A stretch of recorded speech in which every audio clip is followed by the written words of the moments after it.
Well, greetings, ladies and gentlemen, and welcome to Doctor Who Time Heist Review. Do you know what time it is, Addy? Time for a heist. Time to rob a bank. Time to rob a bank. Greetings. I am Addy, and I'm here with the lovely, beautiful, and precocious Clary Pose. Oh, precocious. What does precocious mean? Is it like cheeky? Is today going to be one of... No, it really isn't like cheeky. Is today going to be one of those tunes where you use lots of words that you don't know the meaning of and accidentally insult 80% of your viewership?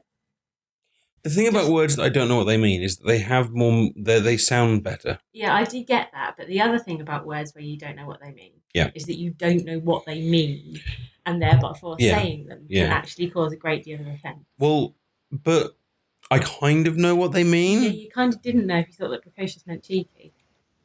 It's in supercalifragilisticexpialidocious. Even though the sound of it is something quite precocious, cheeky.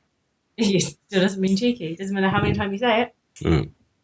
Spud is with us as well. Hello! Oh, hello, Spud. I didn't know you were with us as well. I'm always I've with been you. ignoring you for the past 10 minutes. How rude. I snuck him in. And we're going to be talking about Time Heist, which was tonight's episode of Doctor Who. Obviously, this will be spoiler-filled, so if you have not seen tonight's episode yet, then I strongly... Then stay around for the entire stream and we will completely ruin it. Yeah, we will ruin it for you. To be honest, you won't need to watch the episode afterwards. We'll do such a good job of recapping it. No, you just wait there. I'll be back in an hour. Everyone just stay where they are. I'll be back 1 hour. Wait, I'll be 1 second. Okay, so obviously tonight was all about robbing banks, and I do like the way that they really kind of must have had a real production meeting and gone, right, for guys, heist episodes, we need to go and watch every heist movie we possibly can and look at all like the filming techniques, look at all of the cinematography, look at all of the kind of thing. You know, what do people expect from a heist movie, and put that in there. And we had like the very cheesy like slow motion walk at the beginning with the alien, you know, properly slowed down, you know, type thing. We had the very quick editing, which was jarring. You didn't like that, did you? No, I didn't like it, but I get why. I don't mind it because it was there to emulate a particular style, and you know, I'm sure you guys felt it as well. Like it lurched very, very quickly from one scene to another, at several places in the episode, and it obviously really, really embraced the fact that this was in a way kind of a homage. Homage to heisting. Yes, a homage to heisting, set in the kind of Doctor Who universe with some. Aliens and mind reading and whatnot thrown in. So what did you think, Claire Pose? I liked it. Mm-hmm. Tell us why. I guess this is kind of one of my big pet hates, and one of the things that I liked about it. Okay. It was one of those episodes which kept you guessing the whole way through. Yeah. And on the one hand, that meant that for a lot of the episode, I was kind of confused, because I was kind of like, well, what is he doing? Mm-hmm. Why did we think that they were about to die, and then all of a sudden it turned out to be the people who hadn't died in the first place coming back to save them, that kind of stuff. And that irritates me from the point of view that the whole thing doesn't make sense until the end. Well, they did the same with Listen last week, didn't they? Yeah, they did. But it's I would disagree with the phrasing. It doesn't make sense. I would more say it's a mystery episode. Yeah.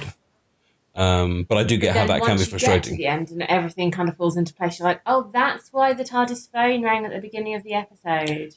I read it slightly the wrong way, and I had right at the beginning the lady, you know, the lady that works in the bank mentioned the word director or something like that, implied there was someone else above her. Yeah. Which of course there was in the end, and it turned out, and I had my guess was that whoever was actually in charge of the bank was the person that set up the heist. Like that was the hooded figure at the beginning of the thing. Okay. Which kind of ended up being that way, but in a different route. I think that's what you were supposed to think at that one point when it turned out to be her. Yeah. You know, she was sitting at the desk. You were like, oh, right, so she set up the whole thing. And then you realised it wasn't. We're still ignoring Spud. No, we're just taking in turns. We're taking in turns for our initial thoughts. Well, I just think otherwise we're going to talking over each other. Oh, let's do that. No, hello. Yeah, so I was... And so on. No. Go on then, Spud. So what's your initial thoughts? One word. Meh. Meh. I thought, obviously the big spoiler of who the architect was, that was my initial guess, and my backup guess was the lady in the bank. And I thought why could they really be there? And him being in the big alien guy, what was he called again? Teller. The Teller. Him being in chains teller. Was my initial guess. Going, are they there to actually save the Teller? Because the Doctors love saving other alien species and then going, stupid humans don't appreciate other alien species. And so many little things in it annoyed me, but it wasn't a bad episode by any stretch of imagination. It was cool, but I thought that it was probably going to be him. And normally 50% right, but this is one of the occasions I actually was right with one of my early guesses. My thoughts on it were that, I talked to Clara, is that I thought I enjoyed, because Clara's question to me was, did you enjoy that? And I just thought, no, I did enjoy watching it, but I don't think it was a great episode. I think, if that makes sense, like, I wasn't sitting there going, oh my God, this is terrible. I wasn't sitting there going, I dislike this, but I got to the end and I think it's quite forgettable. However, I saw from looking at the chat when I came in that a lot of people really, really liked the episode. So we obviously, during this review, we'll talk about things that we thought were good and things we thought were bad, and I'll justify my position. I'm sure Spud will justify his, and I know Clary liked it a lot more. But for you guys, we'd love you to get involved. If you use !question and then a sentence or so afterwards, I can put that up on the screen and I can read it out. So if you especially if you really liked tonight's episode, justify it. Give us a sentence. So !question space and then tell us your thoughts. So Claire, you're being the more you are more of a fan of tonight. Yeah, I liked it. So tell us why. Well, as I said, I liked the fact that it kept me guessing the whole way through. Yeah. I liked the fact that it was shot in a slightly different style. Yeah. You said before the episode began that you thought that today was going to be a shooty fighty one because last week was more psychological. Yes, I did. But actually, it wasn't shooty fighty at all. No. It was the kind of psychological guessing. It actually reminded me of several old Doctor Who episodes. Like, it had elements of several old Doctor Who episodes. Meaning classic Who? No, not classic. Like Eccleston style? Slightly later Eccleston. But, for example, it reminded me of... Actually, no, it was Eccleston, sorry. The quiz show ones, right at the beginning, when they were all kind of sitting around that table, when they'd all had their memory wiped. Yeah. It reminded me of the kind of random group of people being thrown in together. Yes. Different species, that kind of thing, that kind of futuristic feeling. I really liked I did like the group of people, and I thought they picked the right amount of characters. I think they didn't introduce too many. You just had the Dr. Clara, who we know well already, two new people that we kind of got to know throughout it, and then the enemy and the Teller. And I think that was a good amount. We were able to learn enough about them. And you were able to kind of care about them. Yes. As well. Yeah, they gave each one just enough dialogue so you understood where they were coming from, and I liked the one gift they could possibly want type thing. I guess my slight question now, knowing the reveal, is like, did the Doctor then kind of time travel to them and kind of go, so I'll give you this, but only if you risk your life, which doesn't paint the Doctor in quite such a positive route. Now, one criticism I did have. So should we stick on characters for a minute? As we've got. No, you can go there. You'll get there. We'll get there. Spud, characters. I agree with Clara Pose. I liked all the backgrounds of the characters. So you had the guy with the computer in his head. He lost someone. That was interesting, and she could never touch someone. There was very Rogue from the X-Men-esque loneliness that she couldn't touch anyone off. She turned to them, kind of thing. Not that Rogue could do that, but you know what I mean. It's just, I don't feel that enough was done with them, and they didn't explore enough with them, in my opinion. I think they did enough with them in a one episode story that was also had an overarching plot there as well. Yeah, I mean, you always kind of want to know, but I think they gave you enough hints that your mind can almost kind of fill in the blanks. Yeah, and also I wouldn't mind. And this is the first time in a while I've said I wouldn't mind seeing those characters again pop up. Maybe that's going to be part of his new little gang. Each Doctor seems to have a little gang, don't they? Sometimes it jumps over, like with Captain Jack and stuff, with two Doctors. But Matt Smith definitely had his little gang, and maybe this is going to be the start of Capaldi's little gang, which is cool because I like them both. They both had distinctive personalities, especially the computer and characteristics as well, with the computer and the shape changing. Yeah, and they didn't both agree with the Doctor initially. I mean, especially the guy. He was like, well, why are you the boss? And it was just definitely a bit of a macho, pushy not pushy, but you know what I mean. There was definitely some tension there at a couple of points. I just think I would want to see more because they interested me. Well, that's not necessarily a bad thing, of course, because they could see more in a future episode, if assuming they go that way. I did like the initial. Actually, I'll talk about the setup in a minute. 'Cause you want to go on criticism? I was going to say, how come you're allowed to deviate? Well, I'm the leader. That's my thing. Well, maybe I'll be. It's because of his eyebrows. Man, what's going to be my thing? What makes you the leader? I'll make lipstick my It's thing. because of his eyebrows. Oh yeah, there's another eyebrow comment. Go on then, go get it. Have you seen the Doctor Who bingo that's been circulating around Twitter? No. Okay, so sorry. No, I love bingo and I love Doctor Who. So what? Well, there you go. I will tweet it to you. So you know how bingo works, like something's called out and then you mark it off thing. So the Doctor Who... I have literally no idea where you're going with this, and I love it. It's a mystery that's going to be revealed. So this Doctor Who bingo card that's been circulating around Twitter has things on it like the Doctor insults the way that Clara looks. Yes. And then once that happens, you take it off. Oh, cool. That kind of thing. Doctor uses the sonic screwdriver, etc., etc. And one of the things... So it's a drinking game with bingo, basically. It's basically a drinking game with bingo. We should so do that and then come up and go, I don't know. It was a great episode, but it was quite predictable. Yeah, Completely legless review of Doctor Who.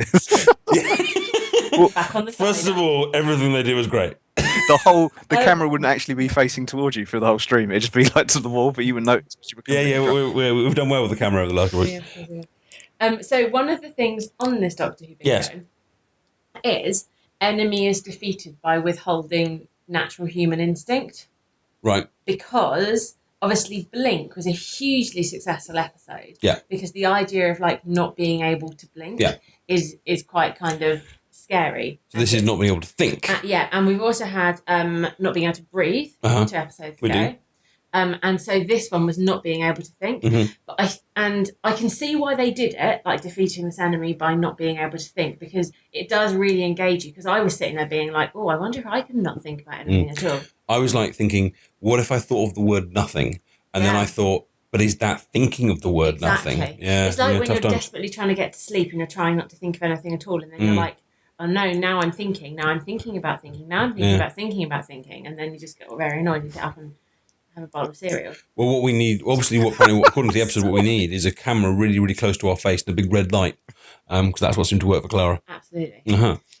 So where are you going with the bingo thing? Where I'm going with this bingo thing is that the bingo thing was just saying that it's been pointed out that kind of defeating an enemy by repressing a natural human instinct is kind of being a little bit overdone by now.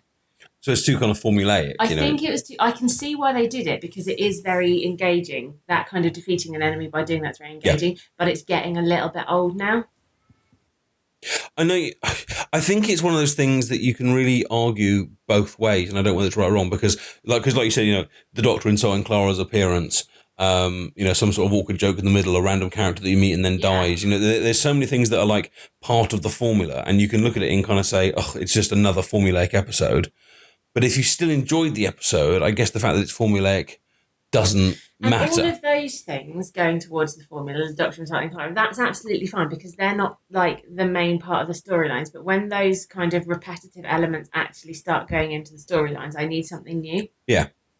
Cool, interesting point. Spud, what are your thoughts on that? Well, Moffat gets a lot of his ideas from his children. The thing under the bed, that was obviously based on asking his kids what scares them, and Blink, apparently that was an idea of the kids, and a lot of things he said, it's because that kind of stuff scares my kids. But I can't imagine the scenario where he's gone up to his kids and shouted, "Don't think!" But I did agree that it did make the viewer, because Mrs. Spud just said to me, "That's really hard. You can't think. You can't not think." And I was like, "Hang on, let me try." No, I can't do it, because now I'm thinking about not thinking. And then, So, I agree that it is starting to be overused, but I think I've only just noticed it now that you've said that. So thank you for ruining it, Doctor. But you've never ruined it for I everyone. only noticed it because of the bingo. But then I was kind of like, really, again? But I think Doctor Who does play on fears, like known fears. And, it has a history of, traditionally people hiding behind the sofa and all that kind of stuff. And we've said in the past, we like the fact that it takes things like statues and makes you scared, or takes things like not being able to blink and makes you scared, or the banging on the door and makes you scared. And I think if you're going to, if you like Doctor Who, you obviously like the way that they make mundane things scary. And I guess, therefore, it's an extension of that. And it's doing what you expect the program to do. Plus, I think, even though it is getting to a bit of a formula, each one that you've just said have been brilliant episodes. So, like, last week, I loved it. It's like, and the Don't Breathe thing in the very first episode of this new season, I was like, oh my God, that's horrible. I really felt like that is horrible for the character Clara at the moment. I was like, imagine if I breathe, I'm going to die by these robots. And Don't Blink, the Angels, they're just a brilliant villain. Is there hang on, I wonder if we can use this formula to predict what's coming up. Because so far, let's think about it. We've had Don't Blink, Don't Breathe, Don't Think. Any other? Swallow. Don't swallow, yeah. Oh, I think we should back Don't out of hiccup. this really carefully. Move away. Hang on. What about Don't Move? We haven't had Don't Move. True, we haven't had Don't Move. You heard it here first. Somewhere in this series or the next. What did Don't Move. the silence? That was just trying to remember that you couldn't. So yeah, don't forget. Damn it. Don't forget. Yeah. Let's take a few comments from the people that have been watching. We've got about 10, so I think I'll just read them out. Mad Harris with the box says the Doctor wiping everyone's memories and telling them they were gonna dark reflects his cruel to be kind persona. Yeah, I mean, he is a darker Doctor. And what this links to nicely, what I want to talk about is that I did like the setup. I think it's a kind of thing that has been done before, but I did like the Bush picking up the phone. Don't answer the phone, something's going to happen, nothing's going to happen, picking up the phone, and all of a sudden 4 people, wiped memories, what we're doing here. You're engaged straight away, and it pulls you kind of into the plot line. What did you think of the setup? Yeah, I thought it was cool. I think it, as you said, it kind of engaged you because you're like in there straight away. And it keeps that idea of Clara desperately trying to lead a normal life and getting whisking away the Doctor. But it looks like from the preview that will come to a head next week. Oh, on that subject of that coming to a head next week, yes, with the Doctor interfering in Clara's life. A few weeks ago, we were discussing the character of the new Doctor. Yes. And saying that he seems to kind of deliberately be setting himself apart from the kind of romantic interest. Yes. And I think we kind of all agreed on that. Yes. That's what's happening. So beat that date. What was the beat that date? Yeah. That's just creepy. He's an old man. I think he's an old man. He's always been an old man. Come on. Yeah, he's always been an old man. Now he's an old man in an old man's body. Leave off. But he's an old man that does need Clara. And I think he can be threatened by Danny without it being creepy. I think he can be threatened by Danny, absolutely, without him being romantically interested in Clara. Yeah. But then when you start talking about dates that's at the point where it becomes romantically interested. I take your point, but I don't think he is in love with her. I think he needs her. I think we're going to have to wait and watch next week's episode to decide. You don't think there's going to be an awkward moment where she rejects him, do you? Like, breaks his heart and leaves him at the end. Oh my God, that's what's going to happen, isn't it? He's going to declare not that he loves her, but that he needs her, and he's going to be like, and she's going to be like, I can't fulfill this role for you. Yeah. Let's take some more comments. Jordan Rod, nice name, Rod. I don't know Jordan Rod either, but hello, Jordan Rod.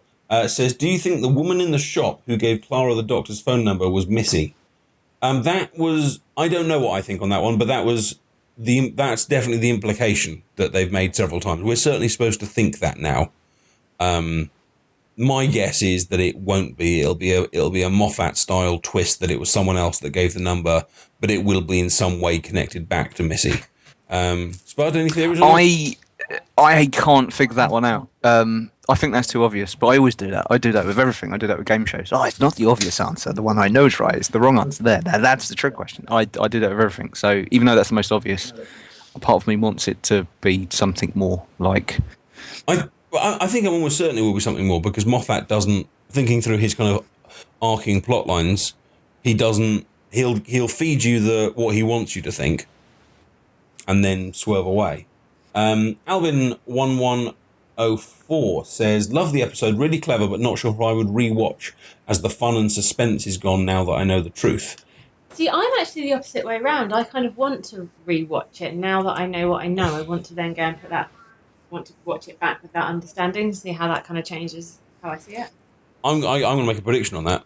I think that rewatching it, knowing that the Doctor's the one that set the whole thing up, will make him seem really dark, because if you think about everything that happens to those 4 people in that show, that's all been set up with him. That girl was willing to basically, she in quotes killed herself because she was so terrified.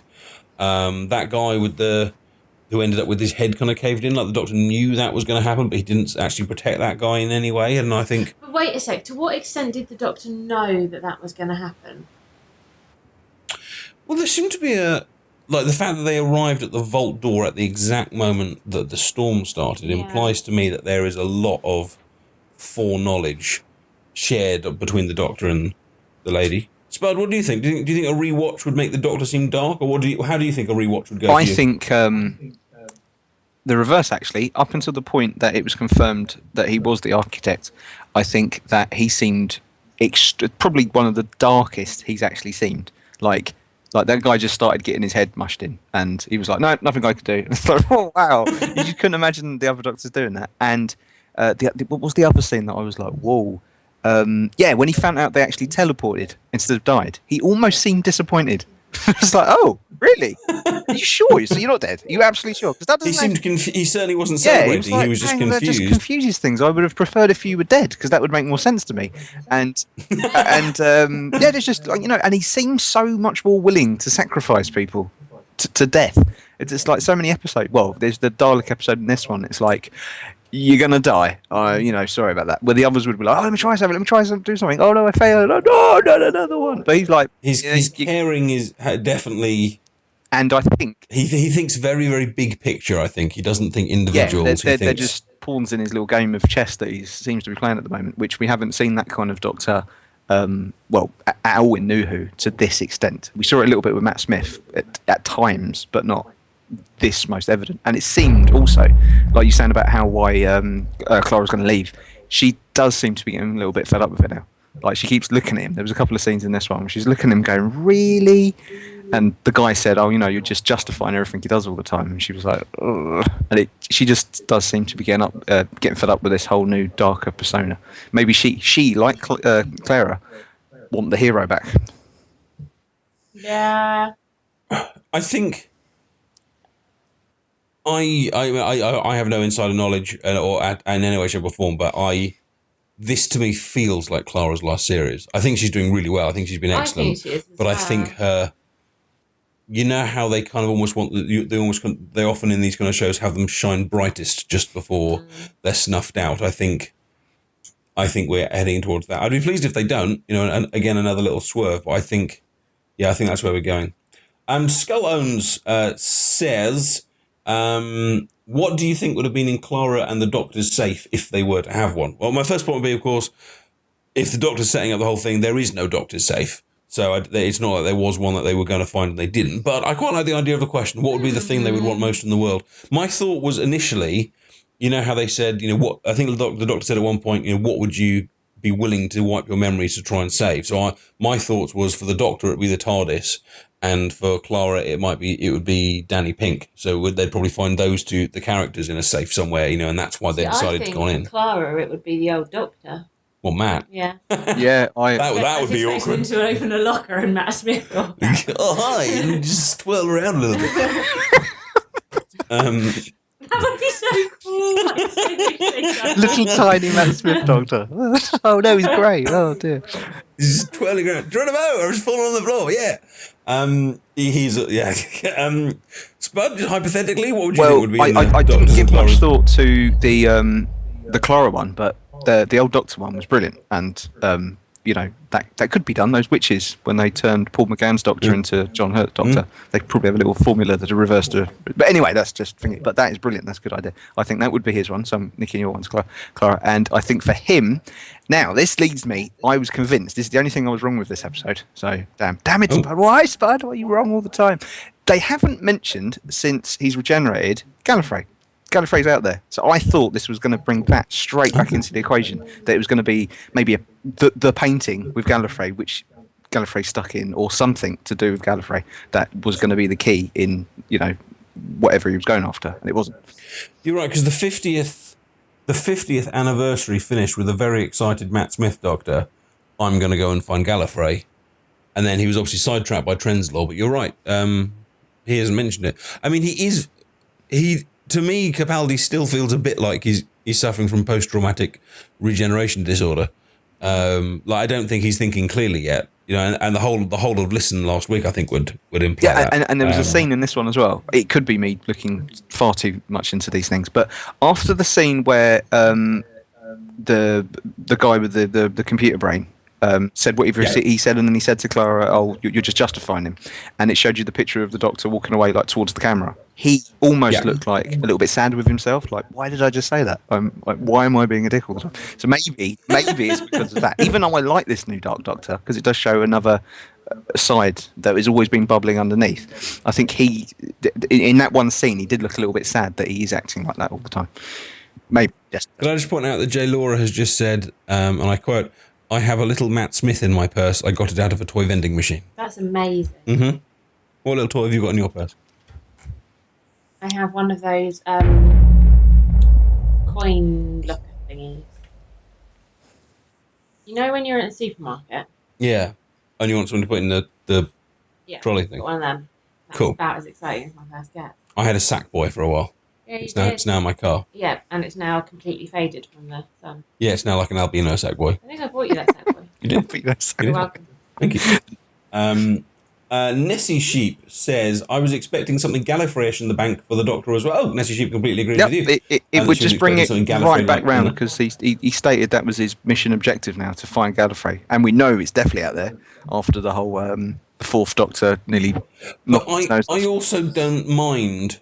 I might have found this series a bit tiresome if it was all about, the hunt for Gallifrey. That was only episode 5 or 6. So we still have a good 6 episodes to get some Gallifrey in there. True, hopefully they just haven't, because it just seems a little bit unrealistic now. I know we're talking about a alien that's 2,000 years old that can travel in space and time, but if there was such a person, he wouldn't have just went, Gallifrey, what are you talking about? He would still be going, right, Gallifrey, let's get, because it's his home planet. Maybe it's, I'm putting words in his head. Maybe he just doesn't know how to do it. Maybe it's a case of he knows Gallifrey's out there, but he doesn't know where to start, and therefore he's going to have to wait for something to kind of happen to him before he can start picking that apart. Yeah, but you'd think he'd put some thought into it, at least mention it. I mean, he spent a whole episode trying to determine if there was someone invisible following everyone around at all times of their life, but he hasn't thought about. That's why I think he's mucked up. Would you enjoy a chasing Gallifrey plotline? I'd enjoy you know how I don't really like chasing anything? Yeah. I'd enjoy a metaphorical chasing of Gallifrey one, as long as it wasn't like him actually running after Gallifrey. He couldn't, he's too old, the poor guy. I'm now just wondering how that worked. The planet's getting away! Go, run! Exactly. Run! That I would enjoy. But the general idea of, where's Gallifrey? Is cool. I'm not. I think it would be cool as well. Please, can you read out what Henwa says? Because I was thinking that the whole way through the episode, and it was really irritating me. I was about to say what Henwa. So Henwa said, "Why do so many female villains look like the stereotypical strict secretary?" It's so true. It was really irritating me. There was the adipose lady. Yes. The lady today reminded me of the adipose lady. Yes, glasses, dressed in black, hair up, but a little bit of lipstick as well. And then who was the other one that a while ago I was like, is that the same lady as the adipose lady? No, it's not, but they're very similar.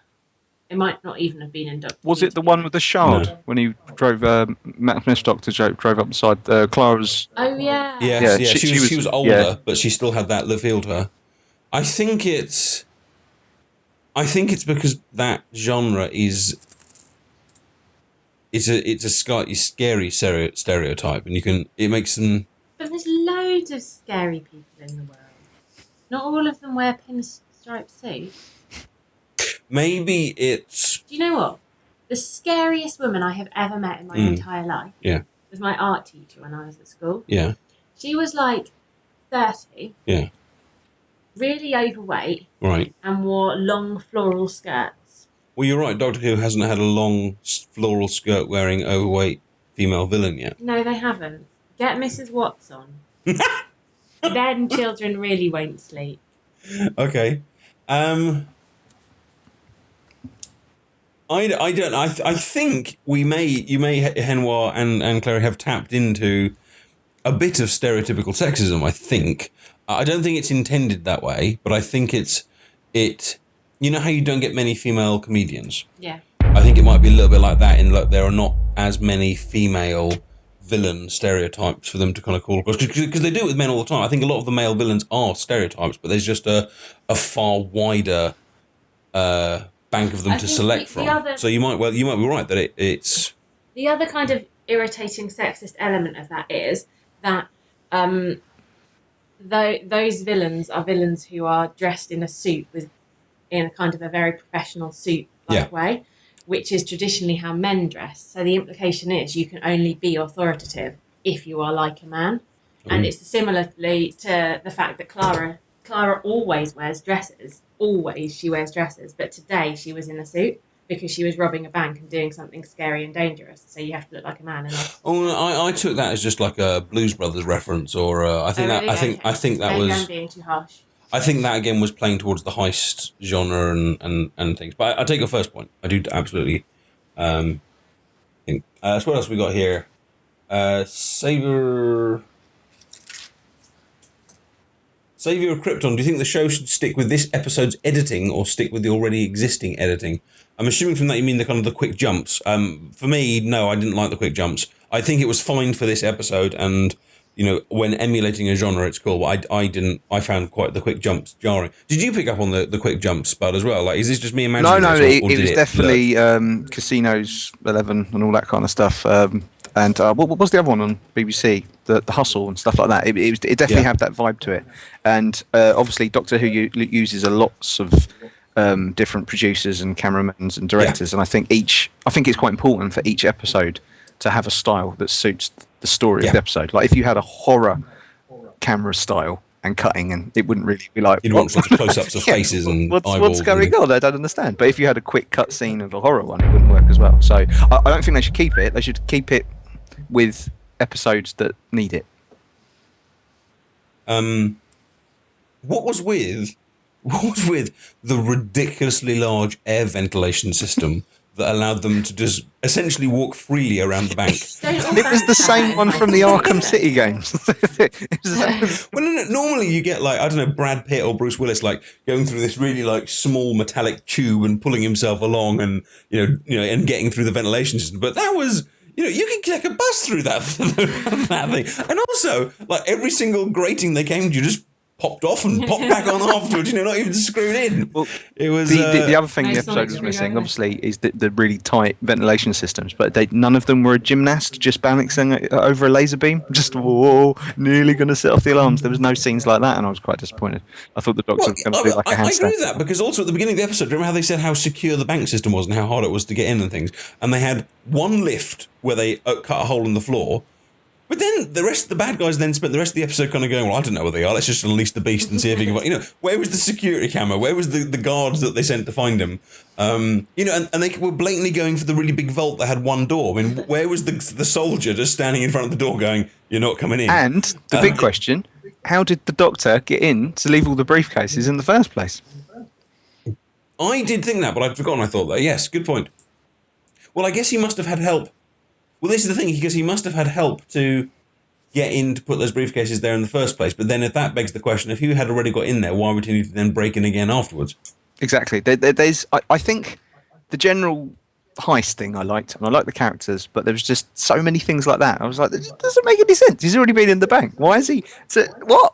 I just don't understand what's happening. Why didn't he just do something about it the first time? And if he got in that easy, how did he get in that easy? How come... The guy with the eyes, the alien guy with the eyes, didn't go, hey, hang on, he's guilty, he's planning this big thing here now, and detect him there. There's loads of little things like that was like, Urgh. I'm always happy to let a little bit go, but the big air vent I thought was a bit silly. But because he's that sounds like an old guy, he can't fit for a small air vent. Poor guy. Tom Berterac. I can't pronounce that. How would you pronounce that? Tom Berterac says, I like that. As far as I can recall, this is the first time the Doctor has been part of a heist, at least on TV. I've always enjoyed that sort of story. Hustle was great. Yep, I agree with that. I think I think it's nice when Doctor Who goes through various other themes, and I think you said in the past, Clara, that because one of the lovely things about Doctor Who is its ability to give you an historical episode and then a future episode and then a whatever. So yeah.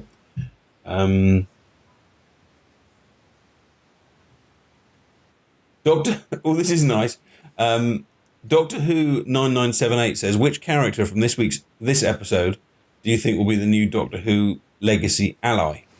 I actually know the answer to that question, but I'll allow you guys in the chat to put your guesses up. And I still won't tell you. But yes, there it is a character from... So there. So there. Here's a question. You know how, like, the new companion is often an actor that's been in the previous series? Yeah. You know how Martha was in that Cyberman episode and Amy Pond was in the background and all that kind of stuff. Okay, so which actor... Amy Pond was in the... Fires of Pompeii. Yeah. Which actor from this series, if someone was to come back as a companion, would you be like, oh, I'd love to see it? Because it's not the same character, it's actor, isn't it? Do you mean the next companion? Yes. I already know who's going to be the next companion, but you don't like spoilers. No, if you spoil it, I won't say a word. Yeah, so I will stay out of this one. If I could pick someone from today's episode, it would be the guy. I liked him. I like the whole... I want to find out why he was being interrogated and backstories, and he was... It would be quite cool to have a companion who wasn't 100% human. Yeah, I've always wondered that. I know he's got a fascination with the humans, but still, it's like pick someone...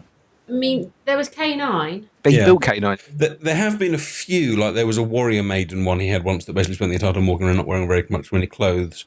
And are there any other alien companions? There was a Child Genius. Yeah, there was a Child Genius. He's got a couple from past the past of Earth and the future of Earth before, but not which I think he should do again. It'd be cool to see someone like a caveman. In fact, all of the modern ones have been modern day people as well, from 2014 or whatever it is. Well, Clara wasn't, kind of was, but kind of wasn't. The version he picked up, though, was. Yeah. And I think that's a bit on purpose because normally the companion is the viewer's gateway into the world. It's like we're kind of seeing it through their eyes almost. That's true. But I want a Victorian or a caveman or a Edwardian or someone interesting. Like, whoa, what's this? It's a phone. This is a sonic screwdriver. Well, we were saying that with one of the classic ones that we watched, weren't they? And then they took them into the underground. Yes. And they were looking at that as people who hadn't ever seen the underground system before. Yes. That was quite cool. Yeah. I think I'd like to see more variety in the origins of the companions. I mean, I think they'd end up in the same place eventually because they'd get used to it, but it was cool. Tiny Dancer, as an explanation, says he used the TARDIS to get around inside the bank. He just couldn't use the TARDIS to open the vault. That's true. He did make that comment that said, oh yeah, the TARDIS can get everywhere, but the only place it couldn't have got was the vault at this point because of the solar storm. So maybe that question answers itself. So when it wasn't the solar storm going on, he could have used the TARDIS to get in. See, that's an explanation. That's cool. I don't see. I'm not just saying I'm always right with these things. I just like an explanation. If anyone could explain how the Daleks also got annihilated when he just made Gallifrey disappear and he didn't burn the two planets, that's the big one that's annoying me. Please let me know, someone. All right then, boys and girls. So final thoughts, Mrs. Pose. I liked it. Thank you, Mr. Spud. Average. Oh, and yeah, I think I also have to say average. I'd have to say I liked it, but average. I know that's hedging my bets, but like, it's not going to be one of those episodes that I'm going to be like, oh, I can't wait to watch Time Heist again. But I think the style was good enough to carry me through, and the characters were good enough that it was good fun. I think maybe that's a nice way of describing it. It was a fun episode. Yeah, it was a fun, like the Robin Hood episode. I don't know why I liked it. I just did, and it was fun. Oh, so one thing I haven't mentioned that I would say, the teller I thought was a brilliant idea and scary as well, and it was very, very not human. How sometimes Doctor Who bad guys are basically just like a bloke in a mask and things like that, and you can see that they still have two eyes, two noses, and a mouth, and things. A scary monster who didn't just shoot things up. Yeah, he didn't just shoot things, and he never spoke either. He roared at one point, beast-like. Can I say, I really didn't think it was a fun episode at all. Like, Oh, that's okay. really not how I would describe it. Something like Robin Hood. The heist movies have a kind of like, you know, sneaky, you know. You know, I've never actually seen a heist movie in my life. Okay. But something like Robin Hood. It's got the kind of characters and it's got the banter. Yes. This one I actually thought was just pretty dark and scary and quite serious. Oh, okay. I definitely wouldn't describe it as fun. Well, isn't it good that we have these Doctor Who reviews where we can discover that we all think completely different things about the same thing we've just watched? Yes, it is. And discover that we're all different people with different thoughts, and that's all. Can I okay, make because two we can find it observations together. really quickly before we? Yeah. Number Yes, one, mate. for any Mass Effect. They better be good. Well, the first one isn't. It's just if anyone likes Mass Effect games and is also obviously watching Doctor Who at the same time, or whatever, the Teller and next week's robot guy in the trailer, you know, you just saw a glimpse of him. Both look ridiculously like Mass Effect characters. Like if they weren't influenced some way, shape, or form over Mass, it's like really you just copied them. And Maybe there's secondly, only just so many directions you can point eyeballs. and secondly, don't you think the caretaker from next week? Oh, this is the new caretaker. What's his name in this one? The architect and the teller are all good Time Lord names. I thought, oh, they could be like little Time Lord names. Yes, I suppose they would. Yeah. The master. 99 Thermo has just made a really good point that I really like the idea of. He says, I thought they would use the teller to explain the Doctor's guilt in different aspects, like having people killed and stuff.